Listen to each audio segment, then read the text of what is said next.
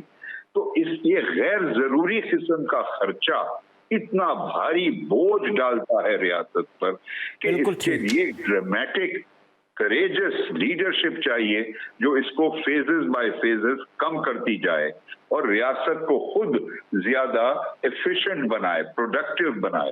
تو جبار صاحب آپ کا بہت بہت شکریہ. جاوید جبار صاحب جیسے ہمارے ملک میں جو اکنامک انالسٹ ہیں وہ بہت کم ہیں، اور انہوں نے یہ زبردست ایڈوائز دی جو ہمارے بادشاہ سلامت کی طرح ہمارے منسٹرز، ہمارے MNA، ہمارے MP، ہمارے سینیٹرز گھوم رہے ہوتے ہیں.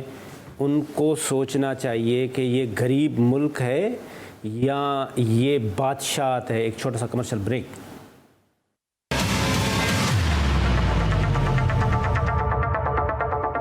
ویلکم بیک ناظرین. ہم بریک سے پہلے بات کر رہے تھے جاوید جبار صاحب سے جو ملک کے لیڈنگ اکنامک انالسٹ ہیں. انہوں نے بتایا کہ یہ جو ہمارے خاص طور پہ جو بادشاہ سلامت کی طرح ہمارے پولیٹیشن جب اقتدار ملتا ہے وہ جس طرح سے گاڑیاں استعمال کرتے ہیں، وہ جس طرح سے محلات بناتے ہیں، جس طرح سے وہ اپنے شاہی نوکر چاکر رکھتے ہیں، یہ سب سے بڑا اس ملک کا مسئلہ ہے. اور چھوٹے چھوٹے جو بزنس مین ہیں وہ ٹیکس نہیں دیتے، جس کی وجہ سے یہ ملک اتنی زیادہ کرائسس میں آیا ہے. جب شبر زیدی صاحب آئے اور انہوں نے کہا کہ بھئی چھوٹے چھوٹے لوگ 50,000 والے ٹیکس دیں، اور انہوں نے 40,000 پہ NIC کیا شرط رکھا، تو بزنس مین آئے، پولیٹیشن کم بزنس مین، اور انہوں نے عمران خان کو کہا کہ نہیں بھائی یہ تو نہیں ہو سکتا.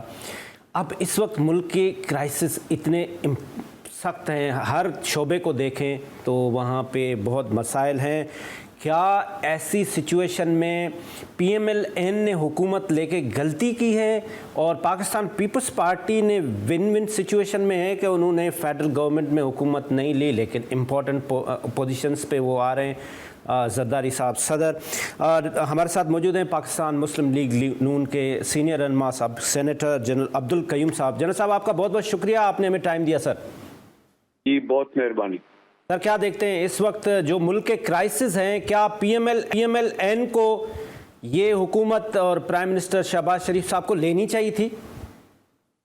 دیکھیں ایسے حالات میں یہ ایک بہت بڑا چیلنج تو ضرور ہے، جب آپ کے پاس 2/3 میجارٹی تو دور کی بات ہے، سمپل میجارٹی بھی نہ ہو اور کولیشن گورنمنٹ بنا کے آپ کو حکومت چلانا ہو تو یہ چیلنج تو بہت بڑا ہے۔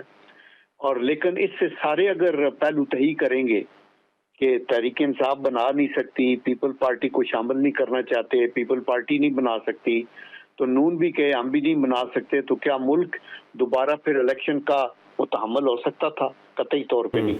تو ہمیشہ مسلم لیگ نون نے ریاست کے لیے قربانی دی ہے، پہلے پی ڈی ایم حکومت کے لیے بھی کیا ہے، اور ابھی بھی کچھ لوگوں کا ہماری پارٹی میں یہی ویو تھا کہ ہمیں اپوزیشن میں بیٹھنا چاہیے، لیکن پھر جب یہ دیکھا گیا کہ باقی بالکل ممکن ہی نہیں ہے کسی طریقے سے، اور طریقے اگر پیپل پارٹی کا بھی جو اعتماد ہے وہ زیادہ مسلم لیگ نون پہ ہے، تو ہماری تو خواہش تھی کہ وہ شامل بھی ہوں، لیکن انہوں نے کسی مصلحت کے تحت نہیں کیا، but at the same time benefits تو وہ لے رہے ہیں نا، کہ مسلم لیگ نون کی مدد کے بغیر ان کا صدر تو نہیں بن سکتا، نہ ان کا سینٹ کا چیئرمین بن سکتا ہے، نہ گورنرز بن سکتے ہیں، نہ کولیشن گورنمنٹ بن سکتی ہے ادھر بلوچستان کے اندر، تو of course they can't say کہ جی ابھی چونکہ نون چل رہی ہے تو ذمہ داری ساری ان کی ہے۔ یہ ابھی بھی کولیشن کے اندر جتنی جماعتیں ہیں، خواہ وہ وزارتیں لیتی ہیں یا نہیں لیتی ہیں، سارے اکٹھے رسپانسیبل ہوں گے اور ساروں کا دل یہ ہوگا کہ کامیاب ہو، اور پھر ایٹ لیٹر سٹیج کے اوپر یہ پیپل پارٹی والے بھی آئی ایم شور کہ حکومت کے اندر شامل ہو جائیں گے، چونکہ ہمیں مل کے مسلم مسئلے کو آگے کرنا ہے۔ ان کے پاس بھی بڑے منجے ہوئے سیاستدان ہیں، تجربہ کار لوگ ہیں جنہوں نے پہلے منسٹریاں چلائی ہوئی ہیں، اور پھر صرف منسٹری نہیں منسٹر چلاتا، وہ کیبنٹ میں آ کے بھی ویژن کے اندر اور اپنی برین سٹارمنگ میں اپنی کنٹریبیوشن کرتا ہے، تو میرا خیال میں یہ انشاءاللہ ایسے ہوگا۔ بٹ شہباز شریف صاحب ایک بڑے کونا مشق، ایک بڑے گو گیٹر جس کو کہتے ہیں، ڈائنامک، ایک انتھک قسم کا انسان ہے، اور انہوں نے ثابت کیے ہوئے، وہ کوئی نئے نہیں ہیں کہ آج وہ آگے ہیں تو ان کو ہم نے بٹھا دیے تو کیا کریں گے، ان کو کسی قسم کی گائیڈنس کی ضرورت نہیں ہے، وہ ایک اچھی ٹیم چنیں گے، انہوں نے صوبوں کے ساتھ کوشش کرنی ہے کہ تعاون رکھا جائے، اور امید ہے ہمارا ایک صوبے میں تو ہماری اپنی حکومت ہے، پیپل پارٹی والے بھی اپنا تعاون کریں گے، بلوچستان میں بھی وہ ہے ہماری حکومت، اور خیبر پختونخوا میں یہ گنڈا پور کو بنایا ہے، یہ اس کے اوپر لوگوں کے تحفظات ضرور ہیں کیونکہ ان کے اوپر بہت سے مقدمات ہیں، اور دوسرا ان کا ایک ایٹیچیوڈ بھی جارانہ رہا ہے، اور اگر ملک کو آگے لے کے جانا ہے تو ایک ایسا امپارٹنٹ صوبہ جو دہشت گردی کی نشانی کے اوپر بھی ہے، اور ایک ایسے بارڈر کے ساتھ ہے جہاں سے وہاں ہنود و یہود کے اٹیکس بھی ہیں، انڈیا کا بھی ہے، تو وہاں ہم ایک باغی قسم کا ارینجمنٹ تو کبھی بھی نہیں، تو آئی ایم شیور کہ ان کو کوئی وزڈم آئے گی اور وہ مل کے بیٹھ کے ورکنگ ریلیشن شپ رکھیں۔ ابھی بھی اس نے پہلا بلنڈر یہ کیا کہ پرائم منسٹر گئے ہیں تو وہ نہ آئے ہیں، نہ ریسیو کیا ہے، نہ میٹنگ میں بیٹھے ہیں، تو آپ کا ورکنگ ریلیشن تو ہونا ہے نا، باغی تو نہیں ہو سکتے۔ دیکھیں جنرل صاحب، بات یہ نا کہ پی ٹی آئی نے تو کلیئر کٹ یہ میسج دیا ہے کہ ہم نے لڑنا ہے، جنگ کرنی ہے۔ گنڈا پور جس طرح سے آپ نے خود فرمایا کہ گنڈا پور صاحب کو انہوں نے سی ایم بنا کے یہ کلیئر میسج دیا ہے کہ مطلب ایگریسو موڈ میں آنا ہے، ڈیفینسو نہیں کرنا ہے۔ اس کے ساتھ ساتھ مریم نواز صاحبہ نے بھی کہا ہے کہ ہم اپوزیشن کے ساتھ پورا تعاون کریں گے، لیکن اگر روڈ پہ آئیں گے تو میں ان کو برداشت نہیں کروں گی، میں ان کے ساتھ ہارڈ ہینڈ کے ساتھ ٹریٹ کروں گی۔ تو یہ تو پھر تصادم والی بات ہوگی، تو ملک کس طرح سے چلے گا؟ دیکھیں آف کورس حدود و قیود کے اندر پروٹیسٹ کرنے کا ہر پارٹی کا اپنا ایک آئینی حق ہے، اور مریم نواز نے یہ بالکل نہیں کہا کہ وہ جو لوگ پرامن رہیں گے ان کو وہ پکڑیں گی یا وہ کریں گی، کوئی بھی نہیں کرے گا، لیکن آپ اپنی پروٹیسٹ جاری رکھیں، آپ جو بھی کریں، لیکن آپ جب قانون کو ہاتھ میں لیں گے تو خواہ وہ خیبر پختونخوا ہو یا وہ پنجاب کا صوبہ ہو یا سندھ ہو یا بلوچستان ہو یا کیپٹل کا ایریا ہو، تو آبویسلی اس کی اجازت تو نہیں دینی چاہیے نا کسی طرح سے بھی، پھر تو ملک کے اندر کسی قسم کا قانون رہتا ہی نہیں ہے۔ تو یہ ذمہ دار لوگ ہیں، آئی ایم شیور یہ سمجھیں گے، اور اگر تحریک انصاف نے وہ جارانہ اپنی سیاست جو ماضی میں کی ہے، جو ان کو کہاں عروج سے کس گہرائی تک لے کے چلی گئی ہے کہ ان کی حکومت تھی، حکومت سے اتحادی چھوڑ گئے، اس کے بعد یہ انہوں نے پروٹیسٹ کیا، پھر اٹیک کیا اسلام آباد پہ، پھر یہ پکڑے گئے، پھر اس سے پہلے انہوں نے اٹیک اپنی ملٹری انسٹالیشن پہ کیا، اور اگر ابھی بھی سمجھیے، لیکن میں آپ کو ایک بات بتاؤں کہ ابھی جو عمران خان صاحب کا بیان آیا ہے وہ حوصلہ افزا ہے۔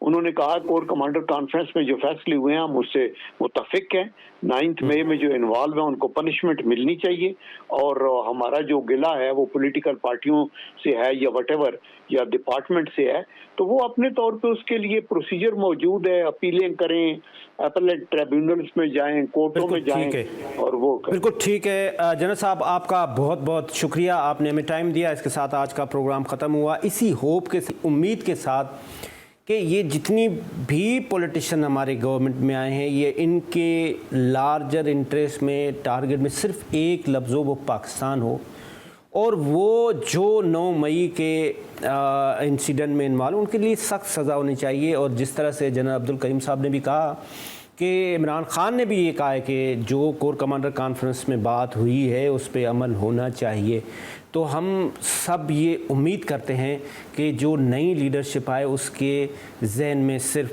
پاکستان ہو اور پاکستان کا غریب عوام ہو، اور اس کے لیے بہتر سوچے۔ جس طرح سے جاوید جبار صاحب نے کہا کہ یہ جو شاہ خرچیاں ہیں مہربانی کر کے یہ ختم کریں، ایسا نہ کریں کہ یہ آپ 2 بھینسیں بیچ کے اور پھر آپ ہیلی کاپٹر میں گھومتے رہیں اور پھر آپ بتاتے رہیں کہ 60 روپے پر کلومیٹر ہیلی کاپٹر چلتا ہے۔ نہیں، وہ پریکٹیکل ہونی چاہیے اور وہ دل و جان سے ہونی چاہیے۔ اس کے ساتھ آج کا پروگرام ختم ہوا۔ خدا حافظ۔ پاکستان زندہ۔